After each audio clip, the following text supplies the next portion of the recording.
Quero dividir um momento da minha vida e que eu aprendi muitas coisas lá. Eu quero falar sobre oração, manifestação e salvação. Eu quero dividir com a igreja nessa noite um pouco do que funcionou 300% na minha vida, na vida da minha casa, do meu pai, na conversão de toda a minha família. Isso veio do alto há muito tempo. Eu acho que eu preguei sobre isso aqui dessa forma uma única vez em 25 anos aí pregando o evangelho diante do Senhor. Eu preguei uma vez só. Agora é a segunda vez que o Senhor me faz falar desse momento e trazer para você como um ensinamento, um despertamento, para que você entenda como é que é isso, como é que é orar, a manifestação, a salvação. Eu tenho orado tanto, por que não está funcionando então? Será que eu estou orando certo? Será que eu estou fazendo da maneira certa? E nisso espero que consiga te fazer entender algumas coisas que para a vida dos meus foi muito importante e funcionou, não é? O meu pai, um coração bem endurecido, não é? Com a questão das convicções dele, né? Jamais pensávamos que pudesse converter, e Deus foi maravilhoso conosco. Eu queria colocar em Atos 16, nós vamos do versículo 25 ao 27, depois do 30 ao 33, Douglas.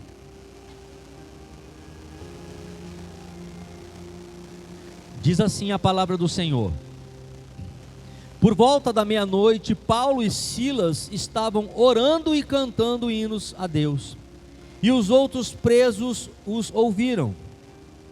De repente houve um terremoto tão violento que os alicerces da prisão foram abalados. Contudo, todas as portas se abriram e as correntes de todas se soltaram. O carcereiro acordou e, vendo abertas as portas da prisão, desembaiou a espada para se matar, porque pensou que os presos estavam fugindo. 30. Então levaram-os para fora e perguntaram: senhores, o que devo fazer para ser salvo? Eles responderam: creia no Senhor Jesus e serão salvos, você e os de sua casa. Em seguida, pregaram a palavra de Deus a ele e a todos os da sua casa. Naquela mesma hora da noite, o carcereiro lavou as feridas deles. Em seguida, ele e todos os seus foram batizados. Pai, em nome do Senhor Jesus, eu te louvo e te agradeço pela oportunidade de ministrar a tua palavra nesta noite. Sou grato ao Senhor. Peço toda a graça que me é necessária nessa hora, Senhor Deus. Em nome do Senhor Jesus, nós, como tua igreja, vamos entender que tudo aquilo que descer do alto em meus lábios provém da tua vontade, Senhor, e somos gratos por isso. No nome de Jesus, quantos concordam comigo? Diga amém. Louvado seja o nome do Senhor. Nós estamos vendo um episódio muito conhecido da palavra do Senhor, um momento em que Paulo e Silas estão presos porque Paulo repreende o espírito de engano de uma mulher adivinha, aonde um comércio consultava-se aquela agoreira e tinha muito lucro por meio dos seus presságios, das suas direções, dos seus conselhos.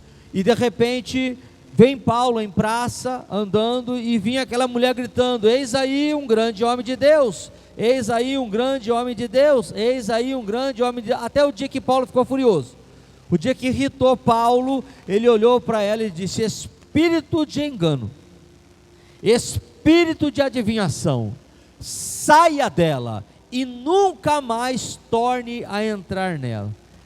Você vê quando o homem tem uma autoridade, né?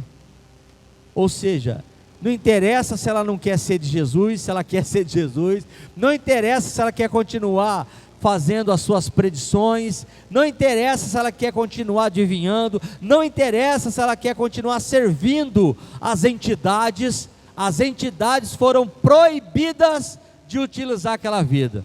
Aqui a gente já começa um parênteses, aprendendo quando um homem de Deus tem de fato a autoridade de Deus sobre a vida dele.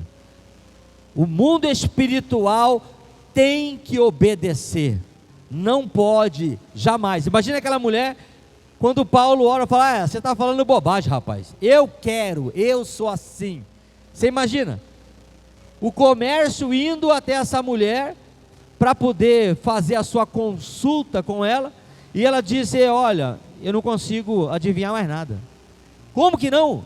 O homem de Deus expulsou de mim o espírito que habitava em mim, e eu não tenho mais nenhuma predição, nenhum presságio, nenhuma adivinhação.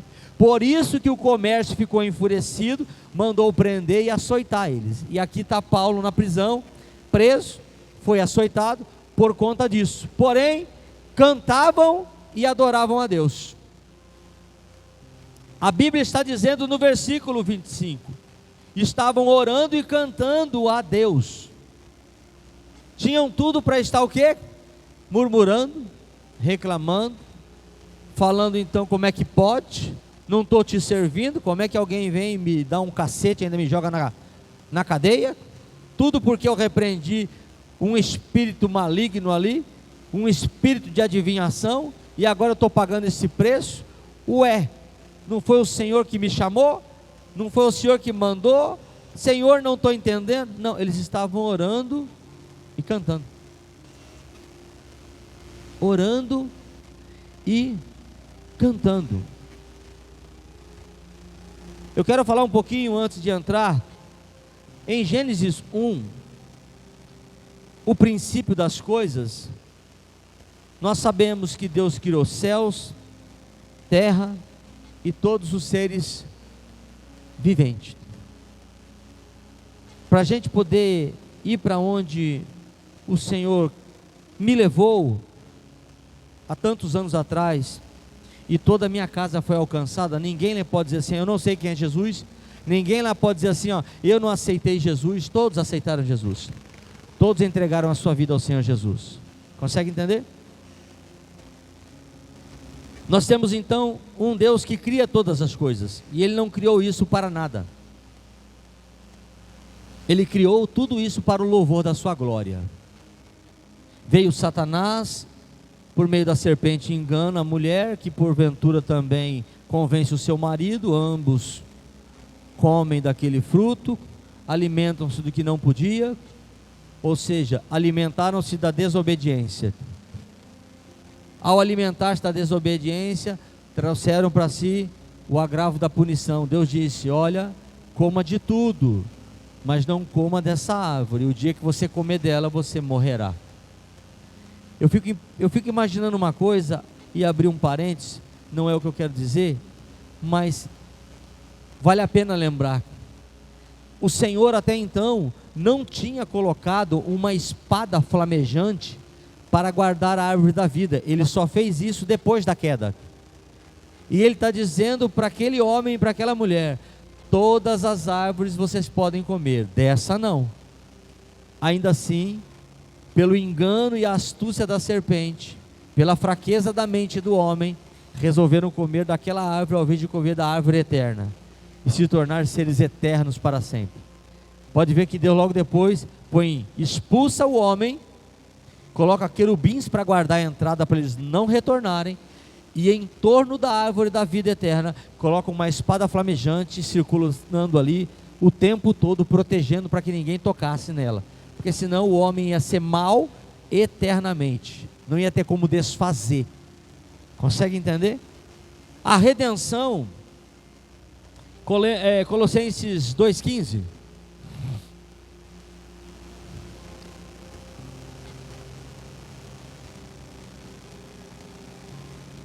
E tendo despojado os poderes e as autoridades, fez dele um espetáculo público, triunfando sobre eles na cruz. Quem fez isso? Jesus de Nazaré. O Senhor o envia para o resgate de toda a sua criação. Só que eu me apego nesse ponto. Quando o Senhor está promovendo por meio do sacrifício da cruz a redenção de todas as coisas, isso me chama a atenção. Ele vem e despoja publicamente, triunfa publicamente, expõe publicamente todas as obras do diabo e triunfa sobre ele na cruz do Calvário. Ele expõe aquilo. Nós, pelo feito da redenção, redimidos agora, 2 Tessalonicenses 2,13, Douglas. Então nós vemos que na redenção Jesus despojou o principado, potestade, expondo publicamente e triunfa sobre eles por meio da cruz. Como redimidos, nossa eleição para a salvação eterna foi restaurada. Por que foi restaurada? Aleluia. 2:13. Mas nós devemos sempre dar graças a Deus por vocês, irmãos, amados pelo Senhor, porque desde o princípio Deus os escolheu para serem salvos, mediante a obra santificadora do Espírito e a fé na verdade. Eu não poderia falar desses 3 momentos. Deus cria todas as coisas, Satanás, pela sua astúcia, engana, entra, bagunça. O Senhor precisa criar a redenção. Essa redenção é feita por meio de Jesus na cruz do Calvário. Por quê? Porque nós já éramos predestinados a uma eleição de salvação eterna antes da fundação do mundo. Por isso que eu estou dizendo aqui, redimidos agora, ou seja, fomos restaurados. Toda a humanidade tem uma restauração diante do Senhor. Basta aceitar Jesus como seu único e verdadeiro Salvador, reconhecer o sacrifício da cruz, ele sai de uma condenação eterna que está e passa para uma redenção e vida eterna automaticamente. Por quê? Porque nós herdamos isso. Toda a humanidade herdou. Por isso que a palavra diz: por um homem entrou o pecado na terra, e por um outro único homem a salvação eterna também chegou. Jesus, ele é o prefácio, ele é a predição, ele é o novo Adão, perfeito, imaculado, sem pecado, inegociável. Mulher não corrompeu ele, Satanás não corrompeu ele, amizades não corromperam ele. Ele foi perfeito diante do Pai e cumpriu todas as coisas por amor à obra do seu Pai. Diga graças a Deus pela nossa salvação. Por isso que não dá para aceitar, irmãos. A proposta hoje é sobre salvação dos outros, mas não dá para aceitar. Consegue entender? Eu sou pecador. Não, você não é mais pecador, você foi redimido, querido. Alguém tem que falar isso para você. Continuar com a lenga-lenga de uma vida anterior à redenção é desfazer ou desdizer, se é que eu posso usar essa palavra, aquilo que Cristo já fez na cruz do Calvário há 2000 anos atrás. Fomos redimidos. Não há condenação mais sobre nossas vidas. A condenação, Jesus cravou ela na cruz. Somos salvos nele. Porém, não podemos ter uma vida negligente diante da nossa salvação. Podemos perder a nossa salvação. Essa história de uma vez salvo, salvo para sempre, não é bem assim. Não é bem assim. Não cabe. Porque senão, como é que fica a história dos homens que ele vai chegar lá e dizer: vocês fizeram grandes coisas em meu nome, apartai-vos de mim, porque eu não te conheço. O Senhor, no sentido de não os conhecer, não reconhece as obras que fizeram pelo propósito ao qual foi feito. Mas aqueles homens com certeza só fizeram as grandes obras porque conheceram o Senhor, entregaram a sua vida a Ele e achavam que eram dele, mas perderam a salvação. Porque o Senhor fala: aparta de mim, eu não te conheço. Como é que ele pode falar, pastor Guilherme: aparta de mim que eu não te conheço, mas vem que eu vou te salvar? Não cabe, tá vendo? Não dá. Aparta de mim, não te conheço, Não é assim? As mulheres negligentes, as 5 virgens imprudentes, com certeza conheciam o noivo, tinham a sua vida entregue ao noivo, mas por negligência, descuido, provavelmente perderam a salvação, porque a porta fechou. Ele disse: eu não vos conheço. Mas, Senhor, nós te conhecemos, abra a porta. Então são relatos que nos mostram vida de pessoas que sabem quem é Jesus, reconhecem Ele, porém Ele não as reconhece, por causa dos seus atos, por causa dos seus pecados, por causa das suas atitudes, e por meio dessas coisas, elas perdem a salvação. Por isso, nós que aqui estamos, precisamos ser gratos ao Senhor, por aquilo que nós pregamos no nosso meio, pelo despertamento que Deus tenta sempre nos trazer, e não reclamar. A missão da igreja é salvar. A missão da igreja é essa. A missão da igreja não é dar a você uma boa vida nesta terra. Isso você vai ter porque Deus é bom. Se você for fiel, Ele será fiel a você, você vai gozar dos bens do seu trabalho lá fora, e tudo certo. Mas a missão da igreja não é manter uma vida estável lá fora, uma vida de regalias lá para fora. Isso você vai ter. A missão da igreja é anunciar a salvação, é denunciar o pecado, é alertar as pessoas daquilo que está por vir. Essa é a verdadeira missão da igreja. Então não tem como eu estar aqui como pastor Guilherme está aqui, não é? Os irmãos, irmã Thalita, que está uma bênção, pastora Paula, não é assim? E nós estamos aqui trazendo mensagens que te tragam sucesso o tempo todo lá fora. Aí pastor, você fala de pecado, pastor, me dá uma dica, traz uma mensagem assim, que me movimente assim. Eu já sei o que o cara quer. O movimento que ele quer não tem nada a ver com a coisa espiritual, é o movimento de ganhar alguma coisa lá fora, empreender, multiplicar, dobrar as coisas, melhor emprego. Mas a missão da igreja não é essa. A missão da igreja é manter a chama acesa daqueles que estão salvos no Senhor, em alertas constantes para que não caiam, despertar aqueles que estão dormindo, não é assim? E acordar aqueles que estão na sepultura espiritual. Desperta aí, meu filho, tem uma salvação para você, sabia? Essa é a missão verdadeira da igreja. Nós fomos eleitos antes da fundação do mundo. Diga graças a Deus. Seja espontâneo agora, fala aleluia. Isso, o terceiro é por sua conta, faz alguma coisa aí. Pronto, aí um glória a Deus eu ouvi aqui baixinho. Meu Deus, eu acredito que uma hora eu paro de apertar o botão na cabeça desse povo. A missão da igreja é salvar, despertar você. Você foi eleito. Você imagina, Thalita, você não está sentada aí porque você quer. Você está sentada e foi alcançada porque Deus um dia já sonhou você.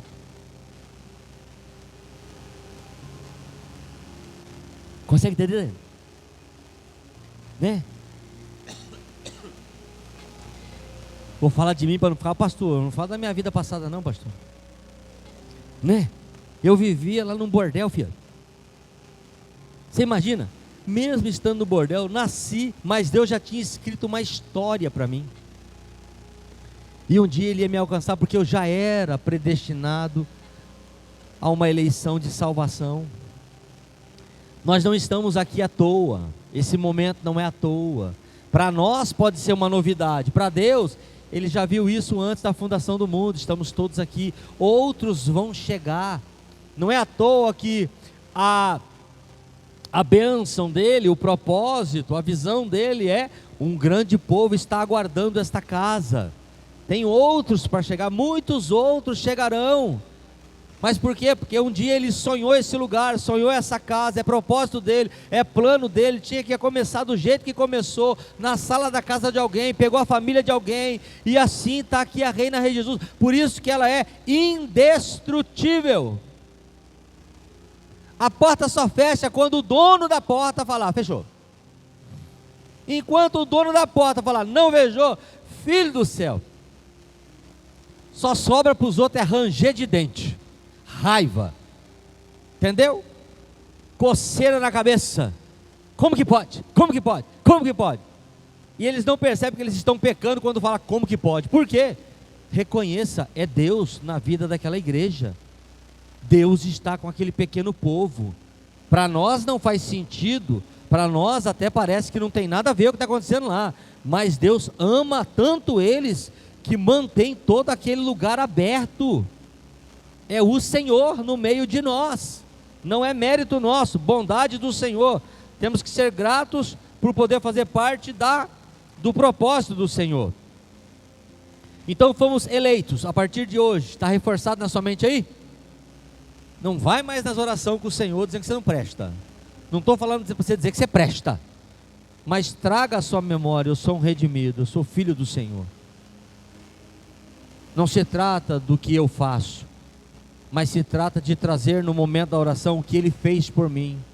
Se Ele fez algo por mim, e Ele disse, pastor Guilherme, está consumado, é uma negligência nossa, ficar toda hora dizendo diante dEle em oração, algo que já está resolvido, Ele já está consumado, Ele não vai morrer de novo, Ele não vai subir na cruz de novo, ninguém vai bater nele de novo, ninguém vai cuspir na cara dele de novo, ninguém vai fazer, mas Ele já fez.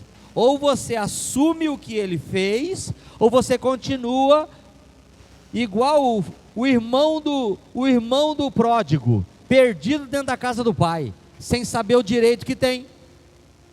Aí fica zangado com o pródigo, porque o cara errou, volta e você ainda faz isso. O pai fala, meu filho, tudo que eu tenho é seu. Você nunca pegou um guisado aí, fez um cordeiro, fez um churrasco, porque você não quis fazer, eu nunca te proibi de não fazer. Tamanha é a liberdade que temos diante do nosso Pai. Por isso, pare de dizer essas coisas. É com tremor, temor e muita responsabilidade que eu anuncio isso. Você foi redimido. O pecado já não lhe pertence mais. A sentença que lhe era contrária, Jesus tirou de você, Daiane, e cravou naquela cruz. Estamos livres para adorá-lo, livres para ter uma vida abençoada nessa terra, gozando de todo o direito e toda promessa que foi dada por meio do pai Abraão. Nós, por meio do sangue dessa cruz, temos direito a todas aquelas promessas que foram dadas ao povo judeu. Somos um com eles agora, herdeiro e co-herdeiro deles, de todas as bênçãos. Para de abrir mão de bênçãos, amém? Vamos para o princípio da oração, o primeiro elemento, Mateus 21, 22, eu amo esse texto aí.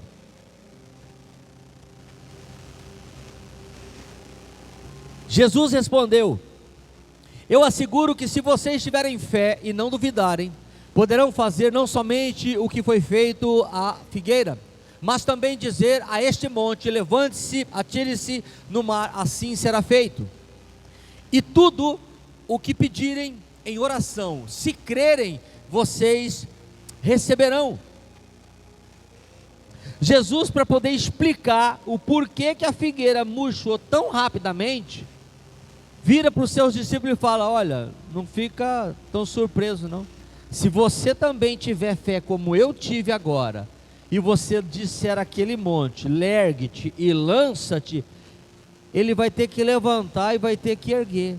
A teologia, ou pensadores, eles querem dizer que aquilo possa ser algo assim, de uma maneira ilustrada, que Deus está tentando dizer, no contexto da fé. Eu quero ser igual uma criança, eu quero acreditar que ele falou assim, olha, você tem poder de levantar aquilo lá, e fazer aquela montanha ir para lá, e ela descer aqui, porque ele está explicando um efeito físico a uma figueira. Então, para explicar esta ação, ele está demonstrando numa ação maior ainda. Eu acredito nisso, porque quando Pedro anda sob as águas, não foi uma ilustração, ele andou de fato sob as águas. Ele não quis dizer que andou, ele simplesmente também andou igual o mestre dele. Baseado nisso, eu acredito de maneira literal que ele está dizendo, não, você está vendo a figueira? Está vendo aquela montanha lá? Ó? Se você não duvidar como eu não agora e disser, lança-te para lá. Aquilo tem que sair de lá e ir para lá, ó. Aí ele termina dizendo o quê? E tudo é tudo. Não tentem explicar o tudo e nem achar a etimologia de tudo, tá bom, filho? Vamos continuar sendo criança na presença do nosso Pai. Tudo é tudo. Você imagina eu falar, imagina o Thalita, Douglas, você ir para o Levi e falar: Levi, se você obedecer a mamãe hoje, você pode pedir o que você quiser, tudo que você quiser. Aí o Levi tem que ficar tentando entender, o que será que a minha mãe disse sobre tudo? Ele vai dizer o quê? Tudo é tudo. Então o desejo que eu tenho aqui é isso aqui. Então você me dá um videogame, um PlayStation 17, nem saiu ainda. Já, tem que fazer. Você entendeu? Tudo é tudo. Ele disse que nós temos que ser como? Criança. Thalita outro dia pregou e nos ensinou a diferença, né? Temos que ser inocentes como ela, crendo no Senhor, mas não infantil a ponto de fazer bobagem. Se pedirem e crerem, vocês receberão. Atos 16, 25 está dizendo que perto da meia-noite Paulo e Silas estavam o quê? Orando e cantando. Provavelmente no momento da oração, eu acredito que eles devem ter dito: Pai, nos tira daqui, nós temos uma missão a cumprir. E para demonstrar que não estavam reclamando, começavam a cantar e adorá-lo também. Se o Senhor não tem propósito nisso, então nos tira daqui. E eles começam a adorar. Em João 13, 16, um princípio começa por aqui, dentro desse mecanismo de oração. Você precisa entender que João 13, 16, digo verdadeiramente, o Senhor Jesus está dizendo, digo verdadeiramente que nenhum escravo é maior do que o seu Senhor, como também nenhum mensageiro é maior do que aquele que enviou. Aqui começa o princípio do quê? Da autoridade, que muitos às vezes não entendem. Mas pastor, o que tem a ver isso com o momento da oração? Você precisa entender que você vai orar ao Senhor, porém, como vai acontecer e quando, pertence ao Senhor, não está dentro do tempo que você deseja, mas do tempo que Deus vai fazer. Conseguiu entender? Por isso que está aqui ilustrado. Ei, você é o porta-voz da mensagem que vai ser levada aos seus ou a quem quer que você queira que se converta. Porém, você não é maior do que aquele que enviou você.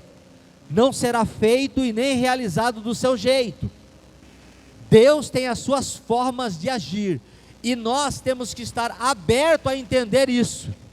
A gente quer muitas das vezes que Deus converta as pessoas, mas você não vai machucar ele não, né, Jesus? Não, o jeito como vai ser é comigo. Isso não te pertence. Você quer que eu salve ou não? Não, eu quero que salve. Como isso vai ser feito, não te compete. E nós precisamos o quê? Por causa desse princípio, entender que nós somos menor do que aquele que enviou. Eu não mando em Jesus. Eu sou o porta-voz da sua mensagem. Assim começa o primeiro princípio do quê? Da oração. Você não é maior do que Jesus. Você vai buscá-lo e vai cooperar com ele por meio das suas orações. Agora, a maneira como tudo vai suceder vem do Senhor. João 6, 44 e 65 depois: ninguém pode vir a mim se o Pai não o trouxer. O próprio Jesus tinha afirmado que ninguém pode vir a mim, obrigado, ninguém pode vir a mim se o Pai que me enviou não o atrair. Olha para cá, deixa a sua Bíblia aí para você não perder, depois você vai anotando no papel. Olha aqui. Aqui começa o que Deus quer nos entregar. ou eu dividi aquilo que foi muito poderoso para mim. Primeiro princípio: oração e adoração. Não é ir diante do Senhor com reclamações. Oração e adoração. Você precisa da ajuda dele, ele não precisa da sua. Você está indo interceder a ele por alguém ou por uma situação, não é ele que está vindo até você.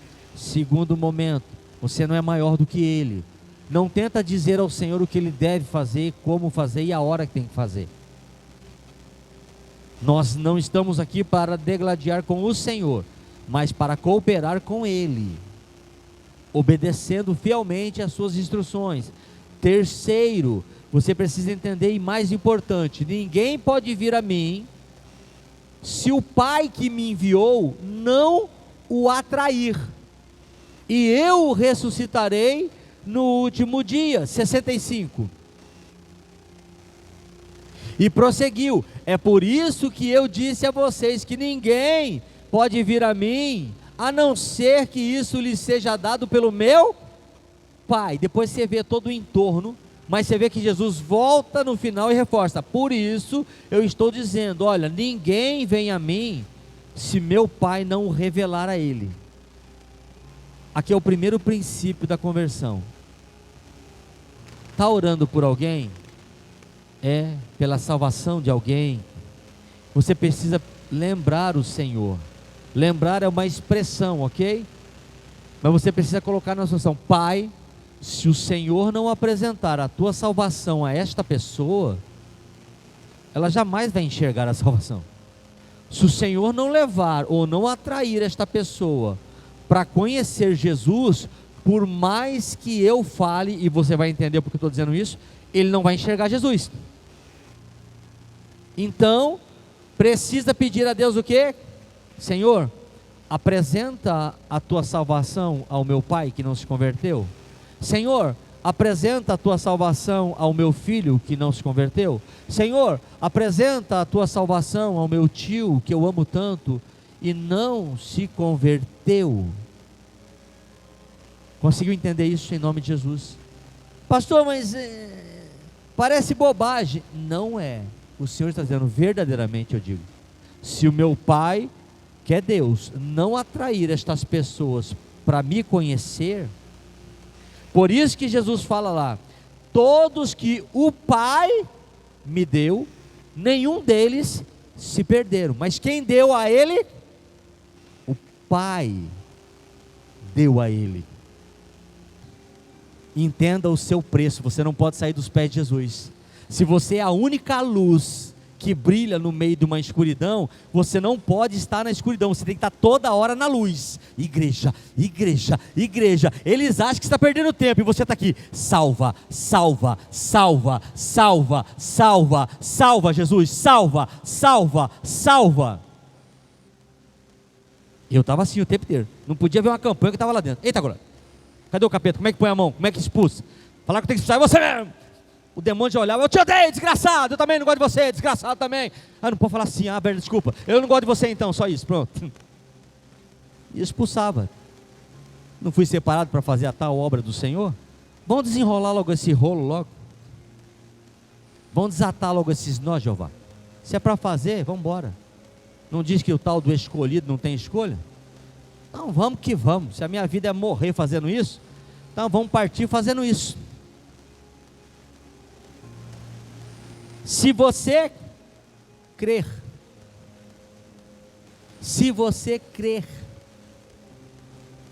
todos os seus serão alcançados. O que você precisa entender do princípio de João 3,16 é que, independentemente do que você possa ter feito, as pessoas possam estar fazendo ou não, a salvação já foi implantada. Não depende do que eu faço, é o que ele fez. Deus deu o Filho dele para morrer por todo aquele que nele crê. Se a pessoa levantar a mão: eu creio, eu recebo, eu reconheço, eu aceito esta obra na minha vida, está salvo, meu filho. Saiu da condenação, já saiu, não vai ser, saiu da condenação para uma salvação eterna. Agora, busque em conhecer Jesus, permaneça no caminho da salvação, meu filho. Por quê? Porque não depende do que nós fazemos. Por isso que Paulo diz: se você acreditar, todos serão salvos. Eu posso imaginar aqui, de repente, mas ô Paulo, o que eu tenho lá, rapaz, o meu irmão não vale nada. Esse acho que não tem salvação. Se você crê, eu salvo. Ele vai ser alcançado pela sua fé. Deus vai alcançar por amor de ti. Escuta aqui, baseado no princípio do amor de Deus. Quando o mau cheiro de Sodoma e Gomorra chega ao céu, Deus envia anjos à terra. Possivelmente uns dele poderia ser o Senhor Jesus, um dos três. E Deus vai e fala: vou eu ocultar de Abraão o que eu estou para fazer? Não vou ocultar de Abraão. Então Abraão começa o quê? Orar. Ele começa um processo de interceder. Senhor, não me leve a mal. O Senhor vai colocar o ímpio e o justo no mesmo lugar? O Senhor vai destruir o justo junto com o ímpio? E começa uma seleção de 50, 40, 20, até chegar a 10. E Deus fala: olha, se eu encontrar 10 justos naquela cidade, eu vou poupar o lugar. Ele não fala: eu vou poupar a pessoa, eu poupo o lugar por amor desses 10. Ou seja, Deus estava se comprometendo: se eu achar em Sodoma e Gomorra, naquela bagunça, se eu encontrar 10 justos lá, para não causar problema na vida desses justos, porque moram lá, eu vou poupar aquela cidade, aturar aquilo por causa deles. Essa é a disposição do amor do Senhor, do amor do Senhor. 1 Timóteo 2,4. Deus tem uma disposição muito grande. Ele não quer que ninguém se perca. Ele não tem prazer na queda do homem. Em 1 Timóteo 2,4, é vontade de Deus a salvação de toda criatura. Aleluia. 1 Timóteo 2,4, que deseja que todos os homens sejam salvos e cheguem ao conhecimento de Deus. Põe no 3 para a gente não pegar quebrado o versículo. Isso é bom e agradável perante Deus, nosso Salvador, que deseja que todos os homens sejam salvos e cheguem ao conhecimento da verdade. Por mais que o seu filho, o seu ente, o seu irmão, eu não quero saber negócio de Jesus, Deus quer saber dele. Por mais que ele não queira, Deus quer salvar a ele. Por mais que ele não queira se achegar, Deus quer se revelar a ele. Deus quer que ele conheça a verdade. Então para de olhar para o que está te confrontando e olhe para o que o seu Deus está falando. Continue orando, eu vou fazer. Eu quero que ele me conheça. Só que você precisa entender o processo. Então não vamos para o embate pessoal, ficar todo dia tentando empurrar Jesus goela abaixo dos outros. Sai de cena. Atos 2:21. Todos que clamarem por ele serão salvos, e todo aquele que invocar o nome do Senhor será salvo. Ou seja, todos, até pessoas que às vezes não têm nenhum nível de intimidade com ele, de comprometimento com ele. Ele é tão bom, misericordioso, que diante de uma adversidade, se elas disserem: Senhor, tenha misericórdia, a bondade de Deus desce e ainda poupa aquela vida, livra aquela vida, abençoa aquela vida. Por quê? Porque Deus é amor. Eu sei que ele é justiça e pregamos aqui a verdade dele, mas ele é amor. Ele quer salvar, ele quer livrar, ele quer alcançar. Quando eu falo para você: sai da cena, aí você se preocupa com o quê? Com a manifestação. Primeiro, não dê péssimo testemunho. Adianta você estar tentando empurrar Jesus na vida de um ente querido seu, quando a sua vida está numa patifaria. Ele olha e fala assim: isso aí que é Jesus? Não adianta. Adianta você querer pregar o evangelho para alguém que é próximo seu, e ele vê você no seu destempero e fala: ué, mas você não é de Jesus? Aí você está furioso aí com a pessoa aí, ó. Está vendo? Por isso que eu não me converto. O que tem de pessoas dentro da casa de pessoas, filhos de pastores, que abandonam a fé, desviam por não ver a verdade do Evangelho que muitos dos seus pais pregam na própria vida cotidiana do dia a dia? Um monte. Eu já peguei relatos de alguns dizendo: por que o meu pai não é lá na minha casa como é na igreja? Eu falei: pois é, vamos orar por ele, né, filho? Eu já peguei caso de esposa dizer: por que o meu marido não me trata tão bem como trata as irmãs da igreja, com tanta paciência e amor? Porque quando é comigo, ele não tem paciência e me xinga. Consegue entender? Então se preocupe com o quê? Com a manifestação. O que é isso, pastor? O bom testemunho, querido. O bom testemunho. A palavra traz o conhecimento, mas um bom testemunho arrasta uma multidão.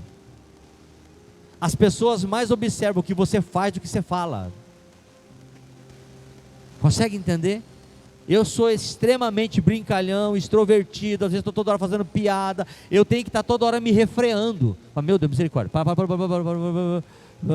e tem que sair um pouco, porque senão eu extravaso, porque é da minha natureza. Eu sou uma pessoa que vira e mexe, eu estou contando uma piadinha, fazendo uma brincadeira aqui, brincadeira ali, brincadeira lá, mas dependendo do ambiente, não dá. Por quê? Você vai encontrar pessoas e dizer: mas ele não é pastor? Nossa, estranho. Infelizmente, e nós que ocupamos essa posição mais elevada que o Senhor nos concedeu e confiou, não cabe a gente olhar: meu pastor Guilherme, mas veja bem, eu não posso. Eu tenho que prezar e zelar pelo bom testemunho. É cobrado isso de mim, é esperado isso de mim, não diante das pessoas. O Evangelho espera de mim. Paulo disse: ô Tito, ô Timóteo, não só pregue o Evangelho, mas seja tu um exemplo para a comunidade, que todos possam ver em você tudo que você prega. A gente tem que dar. Como é que eu vou ensinar aqui? Temos que ser honestos, irmãos. Quando você sabe: meu Deus, o nome do pastor não dá para comprar nenhuma bala, o nome é sujo. Quem sou eu para falar de honestidade para você? Amados, você com a sua esposa tem que amar a esposa. O pastor já está no quarto casamento, como é que eu vou ensinar a esposa? O ministério faliu, querido. Eu vou ensinar sobre filhos, vou pregar sobre filhos, irmão. O pastor não tem seus filhos sob sujeição, não é mandão. Os filhos respeitam o pastorado do pai. Ninguém está dentro da igreja por imposição. Eles vêm porque reconhecem: meu pai é um homem de Deus. Como é que eu posso falar dos seus filhos? Pastor, você quer falar do meu? Nem os seus vêm. Um está fumando maconha, o outro está na cachaça, o outro não sei na onde. Ninguém vem, pastor. Quem é você para falar dos meus filhos? Como é que você quer me ensinar? Como é que você quer me ensinar algo que funcione para os meus, se o Senhor já perdeu os seus? Falência do ministério familiar. Eu sei que muitos pastores por aí, se ouve um negócio desse de mim, não vai gostar. Pastor, veja bem, eu acho que não é por aí, mas é a verdade. Tem muito ministério pastoral que está capenga faz tempo, o cara não pode nem ensinar. Não pode ensinar. Por mais que ele ensine, é desconfortável, ou então a mente dele já está cauterizada. Ele está pregando aqui, exortando, corrigindo, disciplinando uma igreja que está olhando para ele assim e fala: mas e a sua vida, filho? Põe um espelho na frente aí, filho. Por quê? Ministério capenga. Por isso que o chamado estar à frente de um rebanho é penoso, irmão. Você pode errar o tempo todo. Eu tenho que estar aqui para te perdoar e orar por você, mas ai de mim se eu errar. Rui a igreja inteira. Por isso que o diabo luta dia e noite para derrubar o pastor. De tudo quanto é jeito, porque ele sabe: se eu derrubar o anjo, a igreja eu disperso ela fácil. O problema é quando pega um camarada de pulso firme, correto, que está na fenda de Jeová e anda com caráter e integridade. Aí ele não encontra espaço, a igreja pode ficar até vazia, mas o aluguel é pago. Consegue entender isso? Então pensa no quê? Na manifestação, no ciúme, no testemunho, perdão. Esteja atento a isso. Pode ter certeza. Pode pegar o pastor Guilherme ali depois. Pergunta o antes e o agora. Do que, pastor? Como é que era quando era o Celta? E quando é o Honda? Eu duvido. Por quê? Porque quando ele pregava, talvez não olhavam para o que ele falava. Mas agora, rapaz, quanto sério? Honda? Mas nem eu consegui comprar um desse ainda, filho. Entendeu? Aí é a hora de você falar, então, querido, eu estou tentando falar, Jesus é bom. Você sempre fala desse Jesus, né, rapaz? Jesus é bom. E deixa ele embora com a caminhola dele pensando, rapaz, mas toda hora. Uma hora ele vai olhar para a bagaçada da vida dele e vai falar assim: ô Guilherme, leva na sua igreja. Porque uma coisa, irmão, você tem que estar atento. Não pensa que as pessoas que te cercam não estão observando a sua vida. Eles estão observando cada progresso e também cada queda. Queda para te apontar e progresso para tentar saber o que está acontecendo. Eles estão te olhando.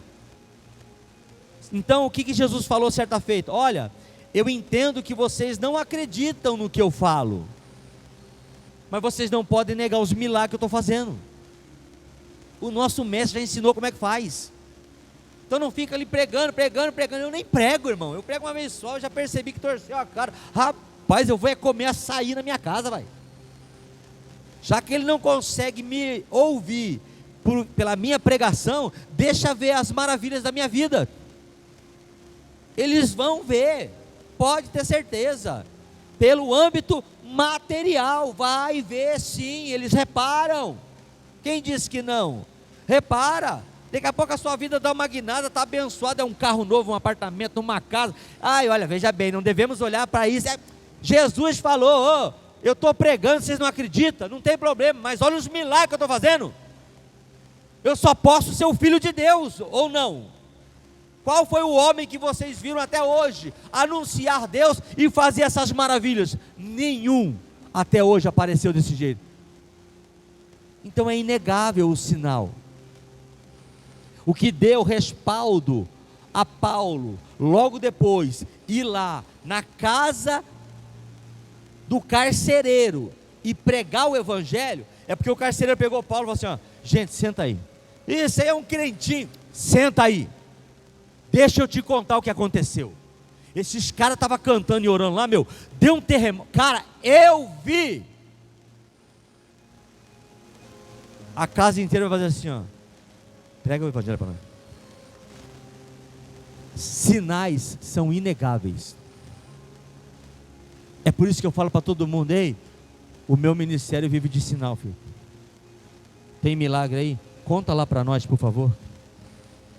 Aí você pega os pedobó, e deixo aqui para registrar os pedobó ouvir, eles acham que o pastor quer aparecer. Não. É que quem não tem o que dá, não tem nada para contar mesmo. Eu tenho, e se eu tenho, eu quero que seja contado. Não pela minha vida, mas pela vida do ministério. É inegável. Pessoas entram por essas portas e as vidas delas são transformadas. Pessoas chegam aqui desesperançadas, endividadas, e as dívidas, elas simplesmente somem. O dinheiro aparece, tudo é pago, sai de uma pior e passa a estar numa melhor. Se eles conseguem ser ingratos o suficiente de não lembrar do que aconteceu, não é um problema meu. Agora não podem negar, naquela igreja é complicado lá, hein, Lá Deus faz. Lá tem um cara que abre a boca lá e Deus realiza. É até estranho, rapaz, porque é tão rápido, mas realiza. Então vai para o âmbito da onde? Do testemunho.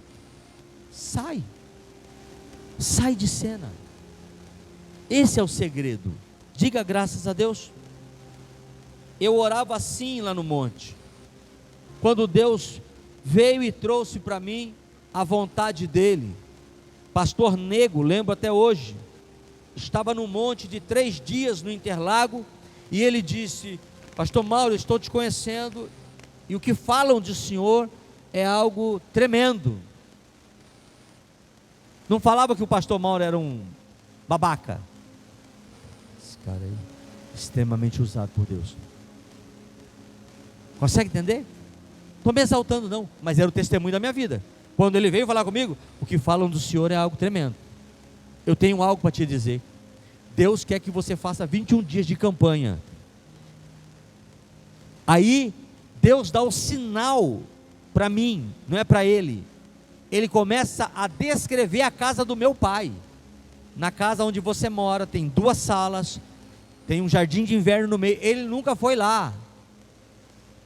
Eu falo, sim senhor, isso mesmo. No canto da primeira sala tem um barzinho, verdade, as bebidas do meu pai. No pé desse barzinho tem uma coisa chamada carranca. Eu não sei se o senhor sabe, sei sim. Ele ganhou lá em Aracaju, Sergipe, como um presente de trabalho.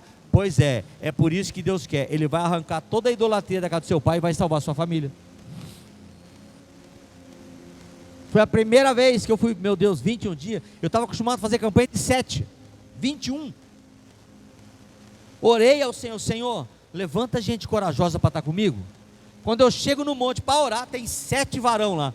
E aí, rapaz, que saudade de você, varão. E quando é que você vai fazer uma campanha de monte? Você é benção, a gente vem, Deus abençoa muito. É hoje, estou começando uma de 21. Você está brincando? 21 dias, não pode quebrar. E vou amarrar todo mundo num elo de corrente de oração. Eu começo 24 horas de jejum hoje, ó.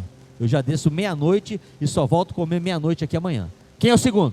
Quem é o terceiro? Quem é o quarto? Amarrei todo mundo. Se você quebrar o jejum, nós temos que começar o monte de 21, tudo de novo, você entendeu? Misericórdia, pastor. Não pode quebrar. Nós estamos em corrente contínua de oração e jejum. 21 dias. Só que quando eu chegava no monte, a oração que o Espírito do Senhor trazia no meu lábio: Pai, não deixa meu pai descer à sepultura sem te conhecer.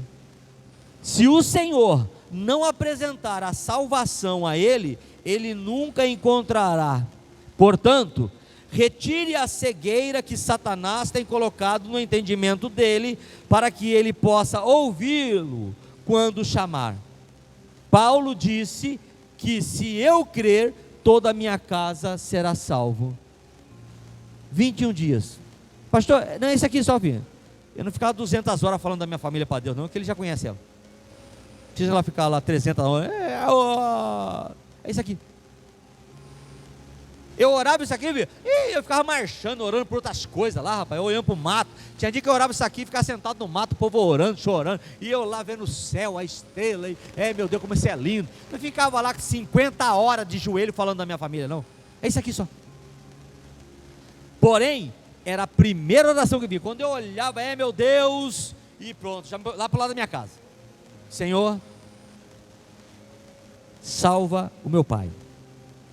Se o Senhor não apresentar Jesus para ele, ele não vai conhecer. Sua palavra diz. O Senhor disse que se o Senhor não levá-lo até o Jesus, ele não vai encontrar Jesus. O teu filho está dizendo isso. Se o Senhor não tirar a cegueira que Satanás colocou no entendimento dele, quando falarem do evangelho para ele, ele não vai entender. Tire a cegueira do entendimento do meu pai, para que quando ele ouvir o evangelho, ele possa entender Cristo. Senhor, a sua palavra diz, Pai querido, que se o Senhor não tirar a cegueira, ele não vai enxergar. E aí eu reivindicava a promessa por meio de Paulo. Paulo disse ao carcereiro, e eu tomo para mim, que se eu crer, toda a minha casa será salva, e eu estou crendo. 21 dias. Pergunta o que Deus fez? Papai em 21 dias termina a oração, acaba o monte, maravilhoso. Depois dos 21 dias, eu acho que deu mais ou menos ali por volta de uns 3 meses, meu pai é diagnosticado com um câncer no pulmão. Por quê? No último dia de oração, um irmão que estava lá por nome Luciano, tomado por Deus, dizia, rolando lá do outro lado, ele bradava dizendo: eis que cooperarei contigo naquilo que tu vem me pedindo. Aquela palavra veio como uma flecha e parecia que é comigo esse negócio. Passa os 90 dias, o meu pai tinha feito, já estava, se recuperando de uma cirurgia onde ele tinha colocado 3 pontos de safena. Entenda o mistério? 3 pontos de safena meu pai colocou. Ele estava num processo de recuperação, fazendo fisioterapia, fazendo caminhada, porque o órgão que possivelmente vai dar um probleminha para se recuperar mais rápido é o pulmão, porque ele acaba encharcando um pouquinho de sangue, às vezes tem que drenar por causa do tempo da cirurgia. Então ele estava fazendo fisioterapia. Eu caminhava com o meu pai. O cardiologista dele disse, quando viu, como que eu estou vendo o seu pulmão todo este tempo e eu nunca vi esse tumor aí? Quem colocou lá? Não, Deus não faz isso não, pastor. Quem disse que não? Ele deixou a mão de Moisés leprosa, depois curou. Ele colocou lá. E ali começa todo um processo da conversão de toda a minha casa. Que quando Deus permitiu aquilo no meu pai, toda a minha casa se consternou em torno dele, e começamos a toda buscar o Senhor, todo mundo, vamos orar pelo nosso pai, ou seja, o ambiente ficou propício para o evangelho. Você entendeu? Houve um processo de libertação de demônios dentro da casa do meu pai, porque tinha aquela história, que essas pessoas são pagas para fazer isso. O meu irmão caçula cai possesso de demônios, o outro meu irmão que já estava envolvido com, aí a obra de Deus, tenta expulsar e não sai demônio nenhum. Aí ele me chama, cadê o Mauro? Mauro vem cá, eu falei, sai dele, tira a mão dele. E o demônio dizendo, eu sou a legião, e era um demônio violento. E eu falo, você está amarrado aí. Vamos, você está amarrado aí. E aquilo cai amarrado. Meu pai aos prantos, dizendo, é só Jesus. Eu falei, calma meu pai, eu preciso te perguntar uma coisa.